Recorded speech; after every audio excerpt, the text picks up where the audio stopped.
정상적인 가정이라 할 수 없고 약간 불우한 환경의 가정에서 하나님이 주신 은사, 목소리로 대중영화로 각색이 돼서 영화가 나올 만큼, 그리고 또 놀라운 방법으로 외국에 유학 가서 음악 공부를 하게 된 배경, 고전 음악을 하다가 또다시 대중음악으로 바꾸어서 코로나 기간에 트로트라는 음악 장르의 가수로 변신이 되어서 많은 국민들한테 사랑을 받았던 대중가수입니다.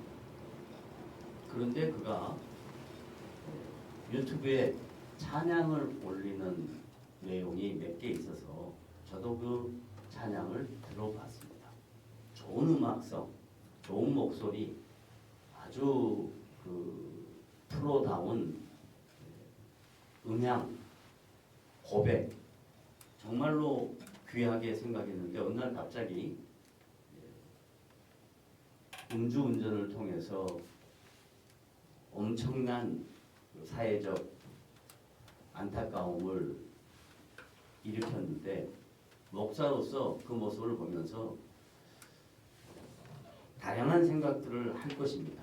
예를 들면 공연을 해야 되느냐 말아야 되느냐, 공연을 한번 안 하게 되면 얼마나 많은 경제적 손실을 입게 되느냐, 아니면 본인이 그 일로 인해서 얼마나 많은 경제적 손해를 보게 되었느냐.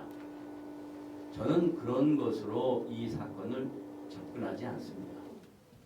어떻게 이 사건을 접근하냐면, 모든 인간은 연약해서 실수할 수 있습니다. 잘못을 저지를 수 있습니다. 사람들에게 손가락질을 당할 수 있습니다. 그러면 그때 어떻게 대처하는가가 중요합니다. 돈이라는 관점에서 대처하면 패망할 수밖에 없습니다. 또한 진실을 덮으려고 계속해서 거짓말하면 사건이 더 커질 수밖에 없습니다.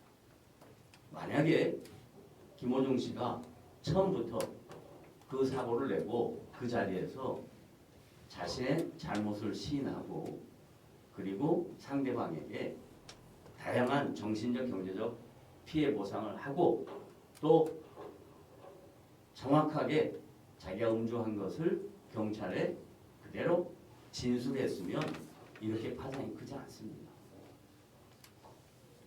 지나간 일이고 안타까운 일이고, 그리고 그리스도인이라고 하니까 그리스도인으로서 하나님의 명예를 지키지 못한 것에 대한 안타까움, 같은 마음으로 마음이 무겁습니다.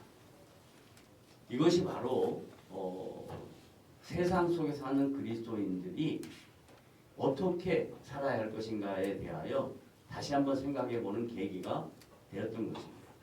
오늘 데살로니가전서 2장 13절부터 16절까지 말씀도 거의 비슷한 관점에서 생각해 볼 수 있습니다. 어떻게 생각을 해야 되냐? 아브라함이라는 실존 인물, 지금부터 약 4,000년 전에 살았던 사람입니다. 그럼 여러분, 아브라함이라는 사람이 4,000년 전에 실존했던 인물이다라는 것은 역사적 사실이고 성경의 기록인데, 그 사람의 인생살이는 어땠냐면, 그 사람 인생살이는 75세까지 그는 하나님과 전혀 관계없이 자기 아버지 베라라는 사람의 우상 만드는입니다. 우상 만드는 일. 4,000년 전에 많은 사람들은 신을 경외할 수밖에 없었어요. 자연이 너무 무섭고 두려워서 이 무섭고 두려운, 그리고 죄 때문에 어쩔 수 없이 인생은 죽는다라는 죽음에 대한 두려움 때문에 신을 만들고 그 신께 찾아가고 그 신을 숭배하고 그랬습니다. 그게 누구냐? 아브라함의 아버지 데라였어요. 그 아브라함 역시 똑같은 삶의 궤적을 가졌거든요. 그런데 하나님이 노아와 방주 이후로 역사 속에 개입하십니다. 하나님이 역사 속에 직접 개입하십니다. 이건 매우 중요한 사건이에요. 하나님이 아브라함을 불렀다. 그건 사실인데 그것보다 먼저 하나님이 역사 속에 직접 개입하셨다는 게 중요해요. 그래서 그 당시 수도 없이 많은 사람이 살고 있었는데 그때 당시 아브라함과 비슷한 시기의 동방에 누가 살았냐면 누가 살았을까요? 욥이 살았어요. 욥이 살았는데 욥은 욥기 1장에 자기 자신에 대하여 서술할 때 다른 사람이 자기를 향하여 동방의 의인이라고 할 정도였어요. 하나님 앞에 순종하고 정직한 자였단 말이에요. 그러면 만약에 구원이라는 이 놀라운 하나님의 역사 속에 개입하신 구원 역사의 사건이 그 사람의 자격, 조건, 도덕적 행위 이걸로 선택했다면 하나님이 누구를 선택해야 맞냐면 욥을 선택해야 맞는 거예요. 그런데 기독교의 구원은 사람의 행위, 자격, 조건, 그 사람이 살아왔던 삶의 궤적 이런 것 가지고 하나님이 선택하지 않습니다. 하나님의 당신의 구원 역사를 이루어내지 않습니다. 하나님의 구원 역사는 어떻게 이루어지냐면 본인이 철저하게 제중에 있는 자인 사람에게 찾아가십니다. 그래서 기독교 역사가는 기독교 신앙은 하나님이 인간의 역사 속에 개입하셨고 하나님이 나의 인생의 삶 속에 개입하셨다. 하나님이 간섭하셨다. 하나님이 최초로 누구에게 개입하고 간섭하셨냐면 아브라함에게 찾아오신 거예요. 아브라함의 인생 속에 개입하신 거예요. 그래서 내가 너를 구원해내겠다. 자격과 조건으로 선택한 게 아니라니까요. 그의 행위로 선택한 게 아니라니까요. 하나님이 당신의 구원을 기독교가 타종교가 어떻게 다른가 하는 걸 보여주려고 하는 거예요. 아브라함을 선택해서 하나님의 구원 역사를 이루어내신 거예요.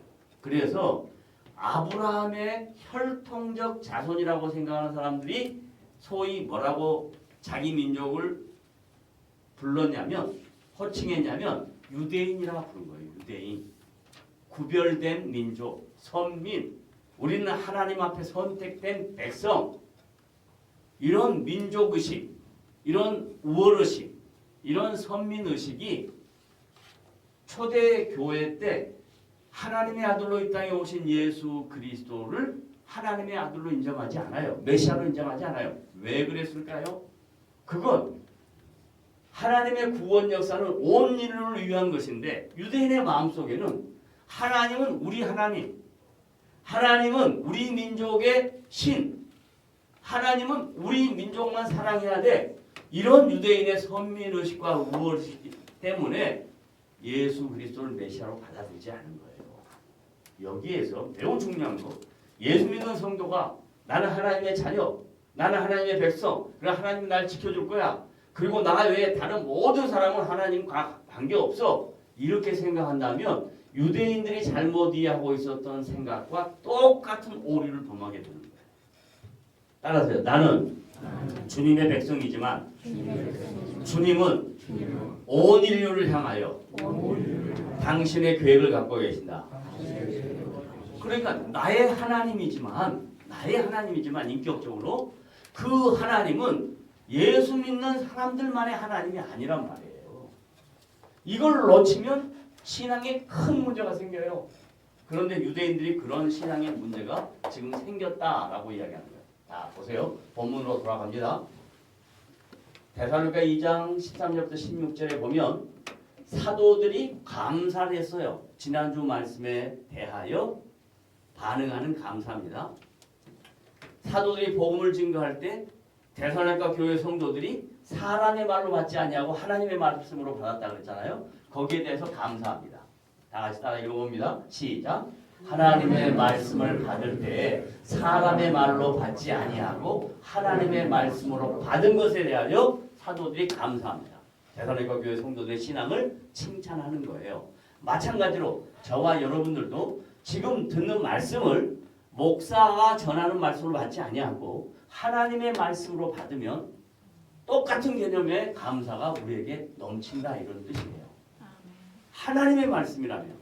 자, 그 다음에 두 번째, 초대교회 성도들에게 닥친 고난. 참 이게 아이러니하잖아요. 하나님의 말씀을 받고 신앙생활을 잘 하려고 그러는데 신앙생활 잘하면 뭐가 따라와야 돼요? 아니요. 축복이 따라와야 되는 게 상식이잖아요. 우리 다 그렇게 생각하잖아요. 예수 잘 믿으면 어떻게 해요? 예수 잘 믿으면 어떻게 해요? 복 받는다 그러잖아요. 다들 그렇게 얘기하는데 초대교회 성도들에게 찾아온 것은 축복이 아니고 뭐였어요? 고난이. 그럼 여기서 이제 헷갈리는 거. 이게 뭐지? 도대체 기독교 신앙이 뭐지? 이렇게 하는 거예요. 그 다음에 두 번째, 하나님은 안 계시나? 하나님은 주무시나? 하나님은 나를 사랑하지 않나? 이런 쪽으로 간단 말이에요. 그래서 기독교에 대한 올바른 이해는 하나님이 나와 함께하지만 하나님이 지금도 살아 역사하지만 성도의 삶 속에는 뭐가 있을 수 있다? 고난이 있을 수 있다라는 거예요. 고난이 있을 수 있다. 그럼 고난이라는 건 각 개인마다 달라요. 각 개인마다 달라요. 자, 어린아이들, 유아들에게 고난이 있을까요? 없을까요? 있어요. 있어요. 다 있어요. 나이 드신 우리 노년의 권사님들 어려움이 있어요? 없어요? 있어요. 있어요. 모든 인간에게 다 고난이 있어요. 고난이 없는 거 아니에요. 그런데 왜 고난이 생겼나? 라고 질문을 해요. 대부분 어떻게 이야기하냐면 하나님을 기쁘게 하지 않았기 때문에 고난이 있다. 이렇게 이야기해요. 인과응보예요. 인과응보. 너가 분명히 잘못했으니까 고난이 있다. 이렇게 인과응보예요.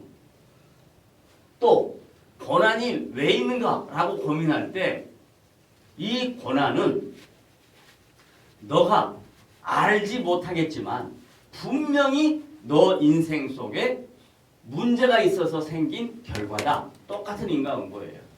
그런데 성도들에게 닥친 고난은 인과응보가 아니에요. 이 고난은 필수적인 거예요. 어떻게 필수적인 거냐? 우리가 하나님의 사람으로 닮아가는 데에 필수적인 거예요. 초대교회 성도들에게 찾아온 이 고난은 사도들에게 찾아온 그 고난은 기독교가 무엇인지를 이해하는 가장 중요한 수단이었어요. 고난 없이는 영광이 없어요. 따라하세요. 고난 없이는 뭐가 없다고요? 영광. 그게 뭐냐? 예수님이 하나님의 아들이지만 십자가의 고난을 당하신 거예요. 십자가의 죽으심을 당했기 때문에 부활의 영광이 있는 거예요. 그러면 이제 모든 성도들에게 찾아온 고난은 뭔가? 어떤 의미가 있는가? 첫 번째, 시작. 고난 당하기 전에는, 다른 말로 말하면 인생에 아무런 문제가 없을 때에는, 잘 나갈 때에는, 잘 나갈 때에는 그 말이에요. 잘 나갈 때는 어떻게 했다고요? 내가 그릇 행하였다. 그릇이라는 건 뭐예요? 잘못된 선택, 잘못된 길. 그래도 김호중 씨 이야기로 처음 시작했잖아요. 지금 본인이 생각할 때 다양한 생각을 할 거예요. 그러나 전체적으로 보면 자기에게 찾아온 인생의 아픔이에요. 고난이에요. 문제예요. 그게 있어야 지금까지 잘못된 길을 걸어갔던 그에게 다시 한번 터닝 포인트의 기회가 생기는 거예요. 하나님의 사람인 것이 확인이 되는 거예요. 계속해서 그렇게 나갔으면 주님의 명예를 더 더럽혔을 거예요. 주님이 더 이상 더 이상 나의 명예를 더럽히는 걸 내가 두고 볼 수 없어. 분명히 자기 잘못이에요. 그러나 그 잘못을 통해서 다가온 고난은 내가 잘못됐구나. 그릇됐구나. 바른 길로 걸어가야 되겠구나. 이런 생각하게 된다 이 말이에요. 다 같이 시작. 고난 당하기 전에는 내가 그릇 행하였더니 이제 이거 뭐예요? 이제는. 여기가 제일 중요한 터닝 포인트예요. 이제는. 우리에게는 삶의 기회가 항상 있어요. 근데 중요한 건 뭐냐면 이제는이에요. 이제는. 결단을 해야 돼요. 이제는 어떻게 해야 된다? 주의 말씀을 지키겠나이다. 왜? 주님의 말씀이 인격이니까. 왜? 주님의 말씀이 모든 것을 창조하신 거니까. 왜? 주님의 말씀이 지금도 모든 것을 다스리시니까 그러는 거예요. 이 시편 저자가 다윗이 이 말씀을 기록할 때 자기 인생을 돌아봤어요. 여러분 다윗 잘 알잖아요. 다윗은 정말로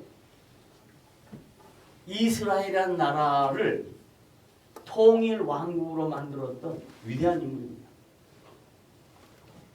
뿐만 아니라 다윗은 전쟁을 통해서 승승장구했고 많은 사람들에게 칭찬을 받았어요. 사울은 천천히요, 다윗은 만만이었어요. 수도 없이 많은 사람이 그를 칭송했어요. 그런데 그에게 연약함이 있습니다. 그에게 잘못된 선택의 길이 있었습니다. 그랬을 때 아하! 자기에게 찾아온 고난을 당하면서 내가 이게 잘못했구나. 하나님이 나를 주의 말씀을 지키는 자로 회복시키기 위해서 고난의 과정을 주셨구나. 이렇게 생각합니다. 그 다음에 두 번째, 다 같이 읽어봅니다. 시작.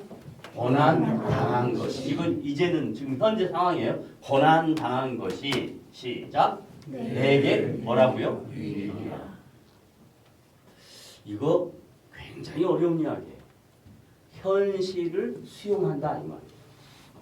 현실을 부정하면 변하지 않습니다.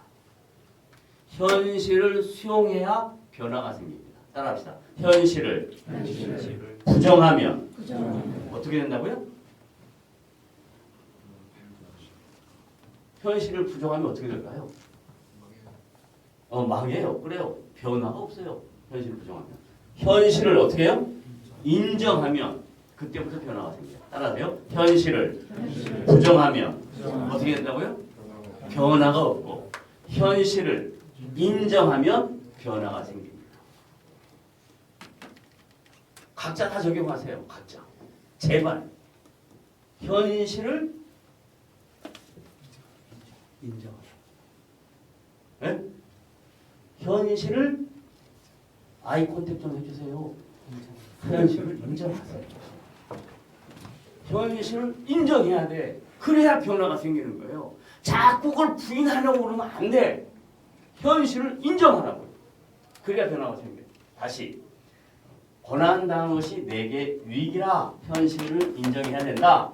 이로 말미암아 지시대명사야. 그걸 인정하면 이로 말미암아 시작. 내가 주의 율례들을 배우게. 여기 말씀과 율례는 같은 의미예요. 그러나 율례는 좀 더 세부적인 거예요. 변화될 수 있는 내용들인 거예요. 막연한 개념이 아니고 실제 상황이란 말이에요. 내 삶에 변화가 생긴다고요. 내 삶에 변화가 생겨요. 변화가 없으면 죽어있는 것과 같아요. 여러분 그거 아세요? 비커라 그러죠. 비커 뭔지 아시죠? 네, 비커. 화학이나 물리, 과학 그 시간에 비커 가지고 뭐 해보잖아요. 그 비커 속에 물을 담고 개구리를 그 안에 집어넣어 놓고 밑에서 은은한 불로 시간이 지나면 개구리는요 그 처음에 들어갔던 물 속의 온도를 그대로 생각하고 그냥 가만히 있는 거예요. 그러면 시간이 지나면 어떻게 될까요? 물이 따뜻해서 뭐예요? 죽어버려요. 그게 지금 우리가 얘기하고 있는 상황 인식이에요. 현실을 인정하는 거예요. 현실을 인정해야 그 다음에 변화가 생겨요. 그리고 모든 상황 속에서 자기의 삶에 나타난 다른 현상들이 드러나는 거예요. 그걸 지금 바울이 데살로니가 교회 성도들이 당한 고난에 대하여 동조하고 있는 거예요. 나도 고난을 당하고 있다. 나도 지금 수없이 많은 고난 가운데 있다. 그래서 나는 하나님이 어떤 분인가를 더 많이 배웠다. 그래서 나는 하나님과 더 인격적인 교제를 더 깊이 했다. 이렇게 얘기하는 겁니다. 자, 그럼 다시 오늘 본문 말씀으로 돌아가세요. 2장 14절부터 읽어보겠습니다. 시작. 형제들아 너희가 다시 해주세요. 시작. 형제들아 너희가 그리스도 예수 안에서 유대에 있는 하나님의 교회를 본받는 자가 되었으니 그들이 유대인들에게 고난을 받음과 같이 너희도 너희 동족에게서 동일한 고난을 받았느니라. 유대인들이 누구에게 고난을 주는 거예요? 동족. 어떤 동족? 그리스도를 믿는 데살로니가 교회 성도뿐만 아니라 예루살렘에 유대에 있는 교회 성도들을 어떻게 한다고요? 핍박한다. 그러니까 초대교회 성도들은 핍박 속에 살았어요. 그런데 너무 아이러니한 것은 핍박 속에서 교회가 힘이 있었어요. 고난 가운데 교회는 놀라운 영적 파워가 생겼어요. 고난 가운데. 그러니까 초대교회를 생각해보면 우리가 성도들의 인생을 알 수 있어요. 성도들이 삶이 어렵고 힘들 때 그때 진짜 신앙인의 모습을 발견할 수 있어요. 잘 나갈 때는요 신앙인의 모습을 발견할 수가 없어요. 지잘난 맛에 사는데 근데 고난을 당하면요 하나님 저에게 뭘 원하십니까? 하나님 제가 어떻게 해야 될까요? 이런 반응이 있게 된다 이런 뜻입니다. 그 다음 15절 읽습니다. 시작. 유대인은 주 예수와 선지자들을 죽였고 우리를 거기 잠깐만. 유대인은 하나님의 성민들은 하나님 잘 섬기는 거예요. 신앙이 잘못되면 어떤 결과가 나타나냐면 유대인은 누구? 주 예수 하나님의 아들과 또 누구? 하나님의 뜻을 전하는 선지자들을 죽였어요. 왜 그랬을까요? 왜 그랬을까요? 응? 왜 그랬을까요? 크게 말해봐요. 현실을 인정하지 않아. 현실 인정하지 않아요. 그건 이제 오늘 메시지에 연결해서 생각하는 거고 유대인들이 왜 주 예수 하나님의 아들을 죽이고 선지자들을 죽였을까?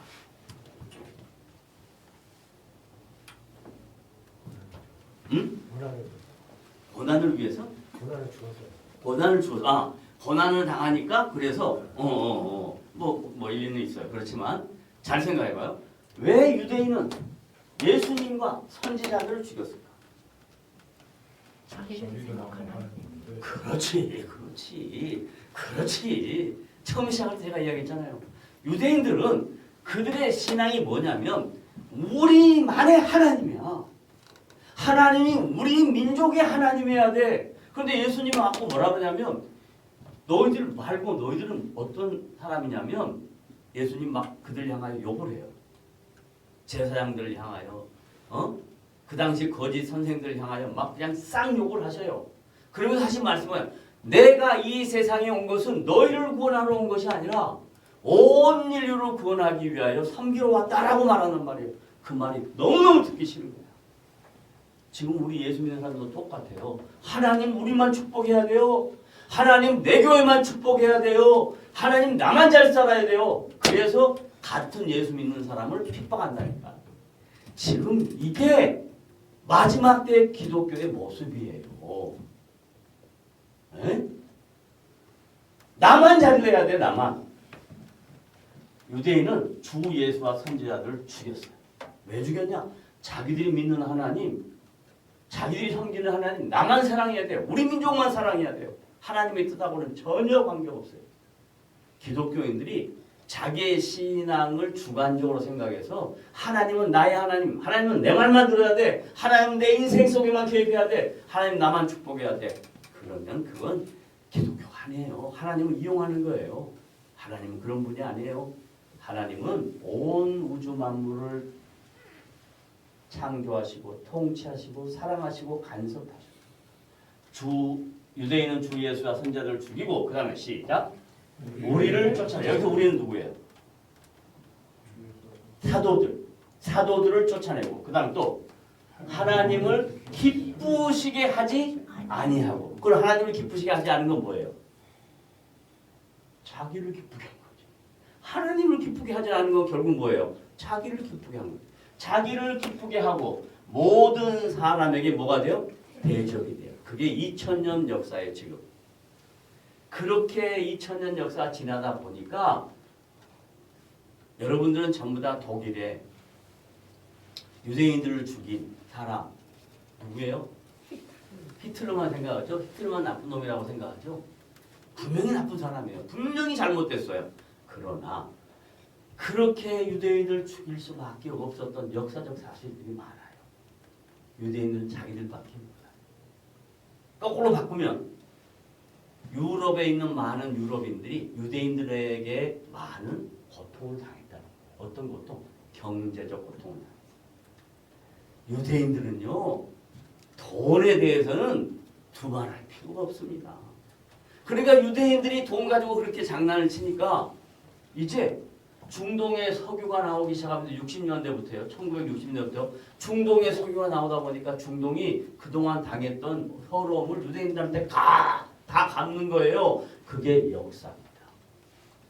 그게 역사입니다. 그래서 중동 사람들은 알라, 하나님, 자기들이 또 말하는 하나님, 그 하나님이 자기 백성들에게 이렇게 복을 줬다고 생각하는 거예요.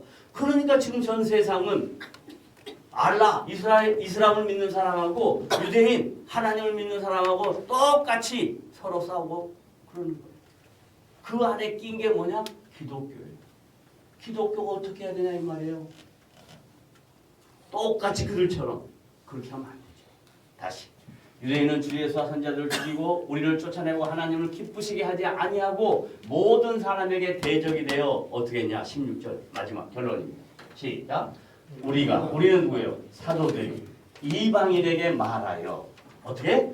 구원받게 함을 그들이 뭐했어? 금하여. 그들이 누구예요? 유대인들이 금했단 말이에요.